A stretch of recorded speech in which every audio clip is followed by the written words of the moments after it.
Welcome back to the Important Nonsense Podcast. 32 teams in 32 days. It's the Miami Dolphins. How about them Dolphins? Neil Smythe, Mike Burland, Jason Draven, taking you through every team in the NFL, getting you prepped up for your fantasy drafts happening at the end of this month. Today is August 9th. If anything we say sounds a little bit dated, tune in for the wrap-up show on the 1st of September. That will be a live stream where we will go through all the takes that need to be updated, give you one last coat of paint before everybody's got to go in and draft. But if anything we say sounds dated, that would be why. This show, as we know, is based on 12-team PPR, focused around redraft. If we have nuggets for other formats, we will bring them up. We'll clarify that. The base rankings that we are using for this is courtesy of Fantasy Pros and their ECR. We are a Fantasy Pros affiliate, and we love working with them. Thank you, Fantasy Pros. The depth charts come courtesy of Player Profiler. Shout out to Player Profiler. Shout out to Jack Kavanaugh. Hope you're well, buddy. And the last thing is check out importantnonsense.com and sign up to be a member with us. Sign up for our Discord. Keep Jason company. Jason needs people to talk to. He's got many, many hot takes. One of those hot takes, for example, would be that burn your mouth on it, baby. Well, no, they're super spicy. I'm trying to think of the one that shattered my brain earlier, and I've literally my brain sympathetically has forgotten it already. Dak Prescott. Not the end of it, but it was the other part of it. Garoppolo. Yeah, Jimmy Garoppolo will outscore Dak Prescott in fantasy points. If you want spice, that's some spice. That is a habanero chili coated in gasoline. That is barely editable or edible. or Jason is barely editable. That take is barely edible. I'm gonna wind up in the penalty box, folks. It's gonna happen. I can already feel it. I'm on my way. I'm 1 foot in the penalty box, and we haven't even started. But thank you for sitting through those lovely PSAs. And check us out at importantnonsense.com and sign up for our fourth wall. Get access to our Discord. Keep us company, and we'll keep you informed throughout the entire season. As I mentioned, we will be going through the Miami Dolphins today. Dolphins is a weird team, guys. Dolphins is a weird team. Last year, it was one of the most inflated projection teams imaginable. There's still remnants of that buried in here. It's in there. We'll go through it. There's other stuff though that weirdly isn't inflated anymore. It's kind of an odd situation on how the market has recorrected this team. Jason, I'm going to do this now. We're going to talk about a player here in the quarterback room. If you bring up what I had to coach you about last year, I will dump your mic. you will. Your mic will get dumped if you do what I've been dreading dealing with you about. What's happening? Your mic is going to get dumped, and I might have to fire you. All right, we'll see if I have to fire you about this. Mike Burland has no idea what we're talking about, which is good because it's good that there's a witness that doesn't know, that won't remember this. I'll have Polo Said call you. Polo Said will make a phone call on my behalf. I can get him to do this. I'll give him your cell phone number. But the quarterbacks, so to speak, we'll go through them right now. Post hype sleeper is how I'm terming this. Tua Tagovailoa comes in. It's the QB 11. Should be being drafted about 91 overall by ranking. His ADP is 91 overall. To get my thoughts out of the way very quickly, he's finally come down to a point where I'm actually okay with it. I feel like I know what I'm getting. You're not dealing with these people that are like, oh, Tua, top 5 quarterback, gonna have the rushing floor, gonna be able to do this, do that. I think we've seen that movie. Tua's not gonna get you that rushing floor. He's not that type of player. Also is terrified of getting hit. Yes, that and with good reason. Yep, makes sense. He's dealt with a lot of injuries. They're going to do everything they can to keep him upright. That being said, you're talking about an 8th round pick in a world where, as we've covered on 18 previous shows, it feels like the quarterback market is supremely inflated this year. In that world, 2 in the 8th round sounds about right. Given the weapons he still has around him, given that he's a relatively accurate passer of the football, given that they're not going to let him run and they're going to do everything they can to keep him standing upright, as long as they can keep him on the field, I'm actually okay, weirdly, with Tua as my starting quarterback. Now, I will say, I do want a quality backup option. If I'm doing this in the 8th round, we talked about Matthew Stafford yesterday, for example. That sounds pretty good. Give me something like that, or give me a Jared Goff about 2 rounds later. Give me something that I can feel okay about in case this little experiment goes awry. But am I insane? I mean, I know I'm insane, but am I insane about this? We'll save time. No, makes sense to me. I am nervous if he does get hit a little bit too hard. He was already kind of threatening to potentially not come back, or had to take time away to decide if he was going to come back. And so, yeah, you get your hip broken, you might do something like that. The man's like 25. Yeah. Well, and he had what, 2 or 3 concussion weeks. Like, oh yeah, that's also yeah. That's more scary for me. I mean, the hip I understand because that does hurt quite a bit, but They can be on the crutches. concussions You're gonna with be the brain and like that. Yeah. That makes me more nervous because that's a lot. He should have never been cleared that first time, and that's correct. part of it. So, but wanted to bring that up because that's my kind of why you also want to make sure you have a backup. You have to roster one with Tua, unfortunately, because he gets rocked a little bit too hard or has another scare of a concussion, I would be very worried about his NFL career moving forward. Well, it's not only that, but I mean, they're going to be super cautious with him. They won't even clear him the next week. He'll might be the next 3 weeks, honestly. Yeah, he'll sit. Like, if that happens, he'll be sitting. So you got to bake that in. Mike, what are your thoughts on Tua heading into 2023? Yeah, I like Tua a lot. Obviously, the injury concerns are there, as with any player. But he's right in that range where you start.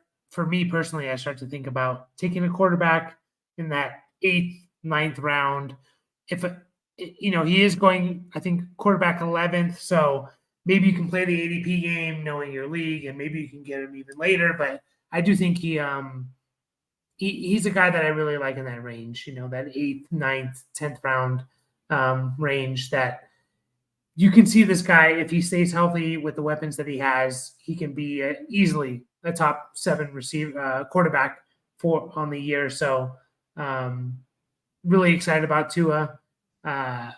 And I understand the concerns of the injury, and it looked bad last year with the optics of the concussions and how he went out. But I don't necessarily think, and I think it's come out to where it's, he's not more susceptible to getting those concussions and things like that. So, he's the guy I'm definitely targeting to be my QB1 this year for sure. He's going just before Daniel Jones and Kirk Cousins and guys like that. So I'm happy with Tua as my QB1. Yeah, I think we all are largely in the same boat on that, because he is.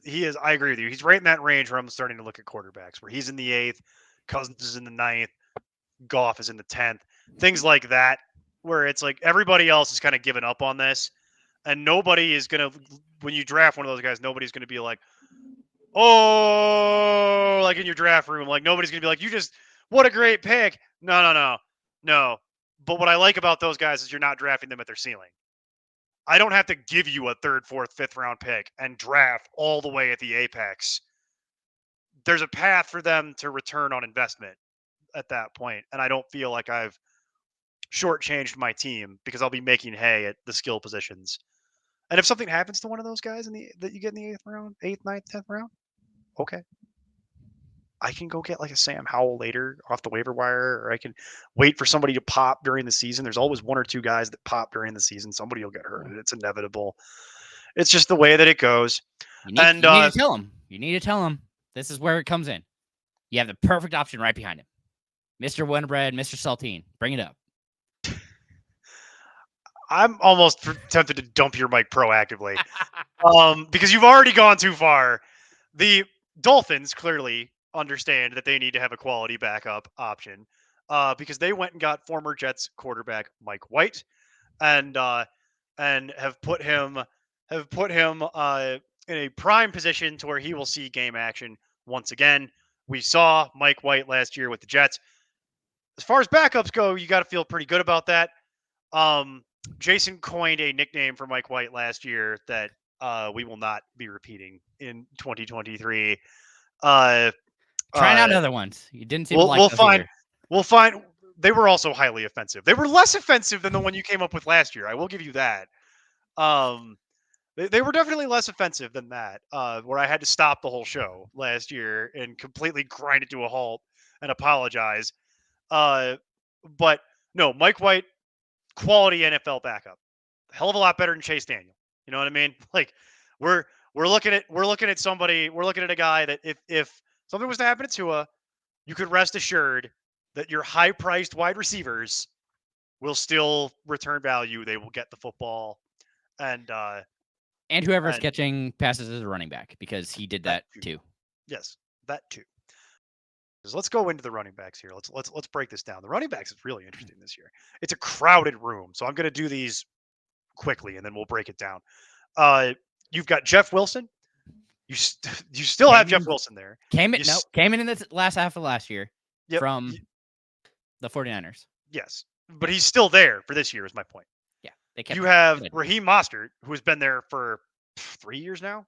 Also from the 49ers. Also from the 49ers, which is kind of funny. And then you have this year's draft pick, Devon Achane, who we will get into real at length fast. Here. He fast. That is undeniable. Good hands too, from what I've seen. And then they still have Myles Gaskin kicking around, which is hilarious. I referenced to a post-hype sleeper. Myles Gaskin, not post-hype sleeper. Myles Gaskin, lucky to be in NFL. And speaking of lucky to be in his NFL, counterpart, yeah, lucky to be in the NFL. Savon Ahmed, still on this team. For those of you who've been playing fantasy football for a couple of years, you will recognize those names. Largely disappointments, but have always been on the fringes of fantasy relevance here. Here's what's fun about this running back room. It's a crowded room, as we just mentioned. You got 5 guys. Look, I get Myles Gaskin, Samad Ahmed, not sexy fantasy options that haven't been for a number of years. They are real NFL players. They are good enough to play in the NFL. So you got 5 NFL level players that are. The Rams couldn't even have 1 from yesterday's show that are like should be in the NFL. The Dolphins have 5. So it's interesting to see how this all tears off. Because what's fun is no one seems to know how to deal with this. The expert consensus works like this. Devon Achane opens the season as the RB44, which would translate to about 120 overall. Jeff Wilson is the RB45, which is hilarious, which would translate to about 121 overall. And Raheem Mostert is the RB47, which would translate to 134 overall. Now, I will explain how that can happen. Even though he's only 2 spots lower in the running back rankings, there's a tier. So you have the 2 guys at, Wilson and Achane at the end of the 1 tier. And then Mostert, even though he's only 2 picks later, is basically the top of the next tier down. That's how he falls a full round as far as ranking goes. That's the way that will work. It's not a mistake. I did not read it wrong. To those of you who are listening at home, that is just how the tiers work for running back. Put a pin in that because now we're going to go into ADPs. Devon Achane, ADP should be going about 120. ADP 98 overall. So the public has decided. The public has made their choice because what's messed up is then we go to Raheem Mostert, who should be 3rd. No. Raheem Mostert should be going about 134 if you're going by ranking. He's going at 139, so nothing too crazy there. Sounds about right. Then we get to Jeff Wilson. Jeff Wilson should be going at around 121 overall if you're going to go by the rankings. He's going at 153 by ADP. So the expert consensus and the general expert, this even bears out on Twitter, folks, which is not scientific at all, but their pecking order is Achane, Wilson, Mostert a little bit lower. The public's is Achane, Mostert, Wilson in the gutter. I'm confused. I'm legitimately confused. Can either of you explain to me how that works? Jason's nodding his head no. Mike, you want to take a poke at it? Yeah, it's this backfield is so tough because there's value here. I think we can agree on that. Yeah. If we can determine who's the number one guy, there is value there. But the question is who's the number one guy. One thing I will say is so Raheem Mostert was there. He was there from the beginning.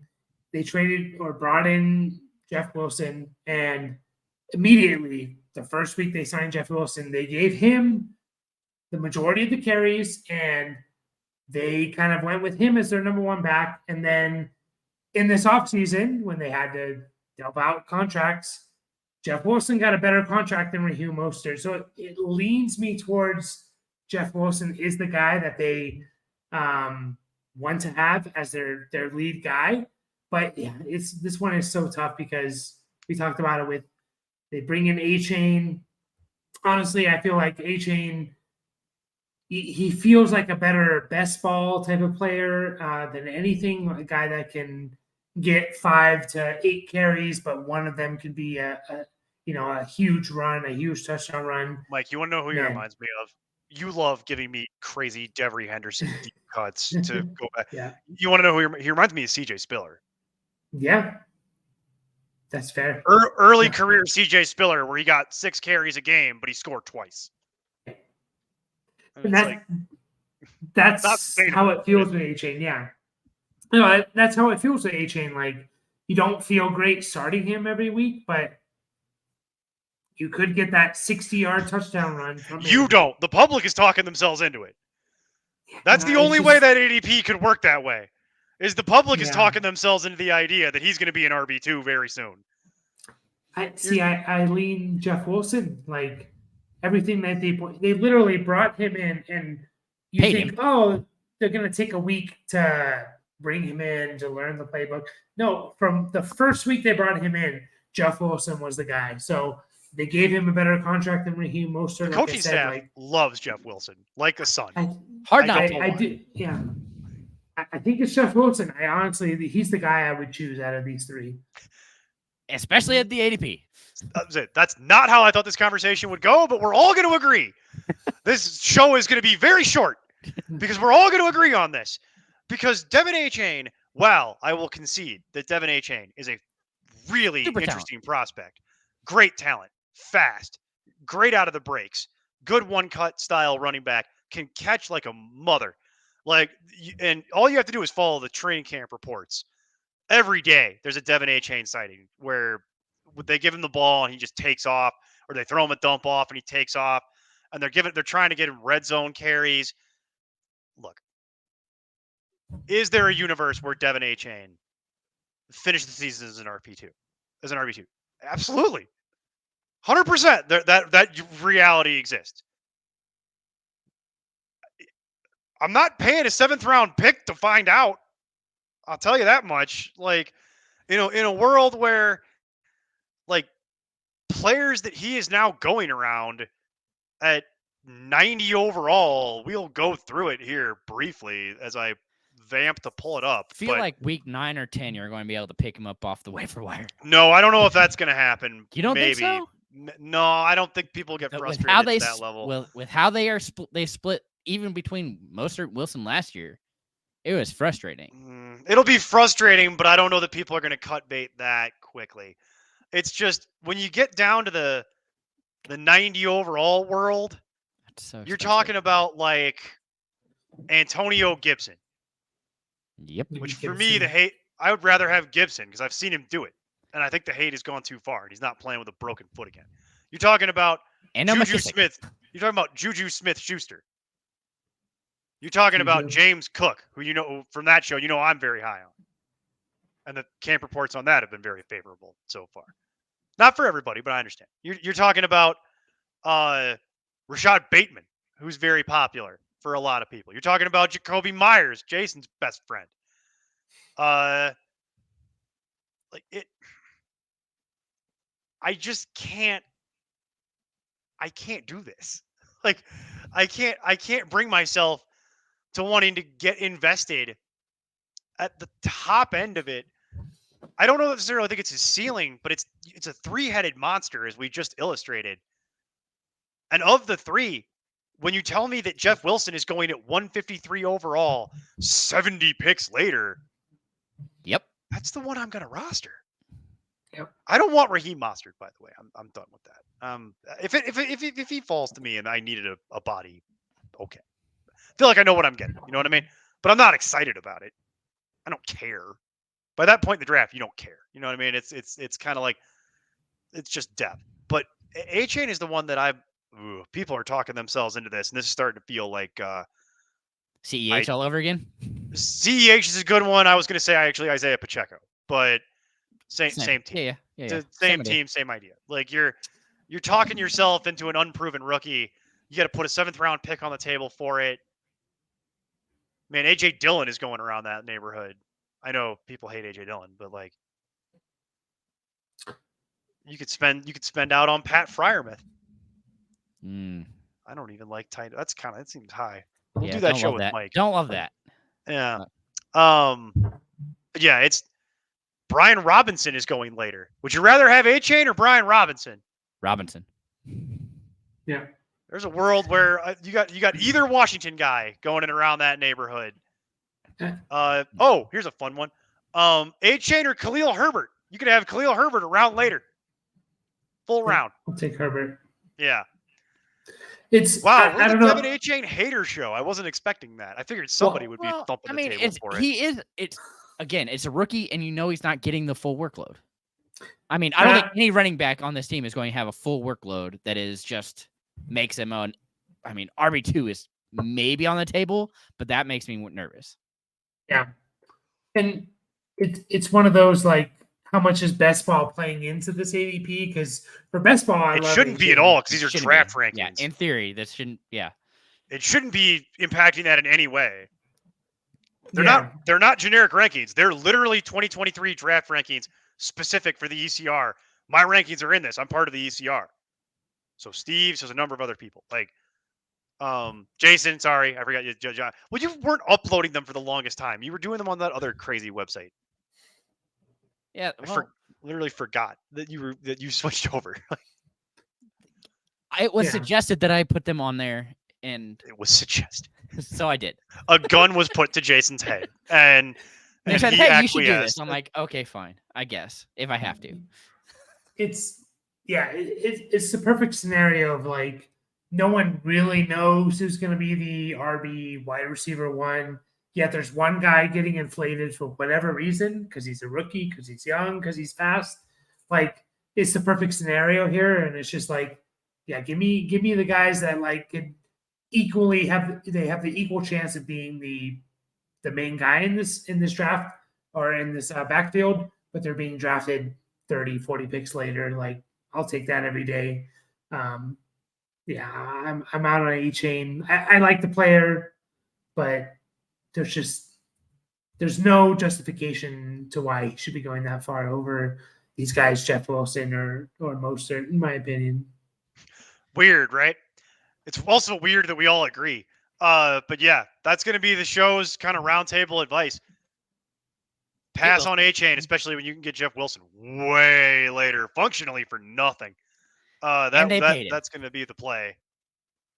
It's impressive how people have. I didn't know Jeff Wilson died. I didn't know about that. I wasn't invited to the funeral. That's a shame. I was like Cordero Patterson. Nah, Cordero Patterson did kind of die. As sad as that is, like now. Yeah, Bijan killed him. Like although if you check the comments on our Atlanta Falcons YouTube video, the rumors of Cordero Patterson's death have been the depth chart exaggerated. Bijan RB3 according to the depth chart. Yeah, sure. Terrifying. Sure.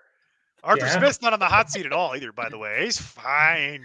Yeah. Fine. We need to go back to the charter show. We didn't even talk about that. There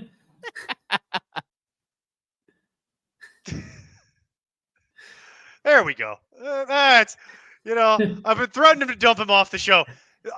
With the whole Mike White nickname thing, and that was the final straw. That was it. That was the final straw. All right. Let's see if somebody's going to learn to behave. So with bring up with his Charger show callbacks. He starts talking about powder blue uniforms. He's going to the penalty box for the full 2 minutes. Let's talk about wide receiver here, and let's keep this train moving here because there's really only so much more to cover. The wide receiver room is largely what it was last year. It's Tyreek Hill. It's Jaylen Waddle. There's some other names that we will go through in a moment, but let's do the two that people actually care about because these are the ones that you'll be drafting. Tyreek Hill opens the season as the wide receiver 3, translates to about 7 overall. His ADP is 8. Does anyone have any comments about Tyreek Hill or any of that? Because we're just going to do this real fast. Like, Tyreek Hill, good at football. Yeah. He's fast. last year wide receiver 2.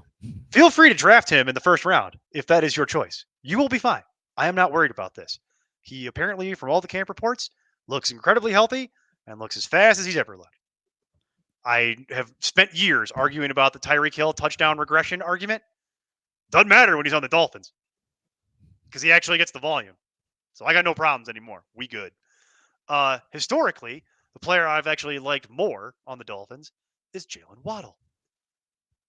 Opens the season as the wide receiver 11. Translates to about 21 overall. His ADP is 22 overall. I'm just sad that I can't get Jaylen Waddle at a value anymore because now people have realized what I've been doing for a while, which is getting Jaylen Waddle at a discount and reaping the rewards of it. So the window has closed. If you want Jaylen Waddle, you have to pay up for it. Here's the thing. It's similar to the Jamar Chase, T. Higgins thing. I'll take them both. Not necessarily on the same team. I like them both. There's enough value or there's enough volume here, and there's a lack of competition. Does anyone have any issues with taking Jaylen Waddle at the end of the second round? Does anyone have any thoughts on Jaylen Waddle? He left practice today shaken up. It apparently is not that big of a deal. So no one wants to talk about this. Right? It's point and shoot, right? Pretty straightforward. Yeah. I mean, they were wide receiver 2 and 8 last year. So yeah, right. And so you're actually getting a slight discount for Waddle on both. Actually, for both of them, yeah. For both, it's a slight discount for both of them. So I'm good with this. Like, I baked in because of Tua, right? That has to be what that is. Yes, I think it actually. No, it's that, and I think actually it might be Achane. Oh dear. Weirdly, hear me out on this. Part of the weird narrative around Achane is that he's going to catch passes and be a threat in the red zone. I think that's how they're doing the subtraction. Right? Because there's a finite number of attempts, like what we would call opportunities, like actual offensive snaps. And I feel like that might be where it's coming from. They're like, well, Achane's going to siphon that off because they're going to go to him in the red zone. I'm like, if you think they're going to go to Devon Achane over Tyreek Hill.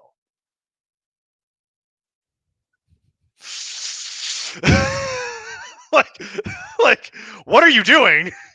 Everybody's fast. I mean, this is probably the fastest team when it comes to a foot race. Probably Achane, Hill, and Waddle. I think this is the fastest team in the NFL because Jeff Wilson's not slow. Like, this is probably the fastest offense. Mostert runs a 4.3, I think, as well. So yeah, they have a type. This team, they have a type.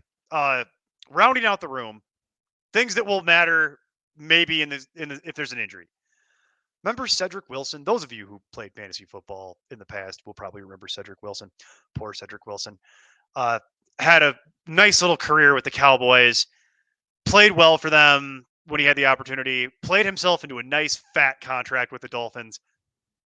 Doesn't even get targeted. He doesn't matter for fantasy purposes. If something was to happen, Cedric Wilson is actually a pretty good football player. So maybe he would matter. But as far as drafting goes, no. They have Elijah Higgins, who's a rookie, who all I know about him is that he played pretty well for Stanford. And I also know Jack Kavanaugh, player profiler, loves him. Don't fully understand why. But he's on there. And then there's Braxton Berrios, former Jet, who used to run a lot of jet sweeps, which was my favorite thing about his game, is that he was on the Jets and they would have him run jet sweeps. And he's been reasonably consistent throughout his career. If there was a rash of injuries, Braxton Berrios might matter. And then they have former Bronco River Craycraft, who is kind of just a guy. The one that I wanted former 49er. also former 49er. The one that I wanted to spend a moment on was because Mike Burland brought this up in the pre-show meeting, and we're going to wrap up here very, very shortly. But Mike brought up, we were going through this, and Mike stopped us and goes, Robbie Anderson's on this team? Yes, Mike. Chosen Robbie Anderson is on this team. Legal name change. Enjoy. Legal name change. Also, Robbie Anderson's still in the NFL. Believe it or not, I speak from personal experience here. Do not roster Robbie Anderson. Do not roster Robbie Anderson. That movie only ends with you crying.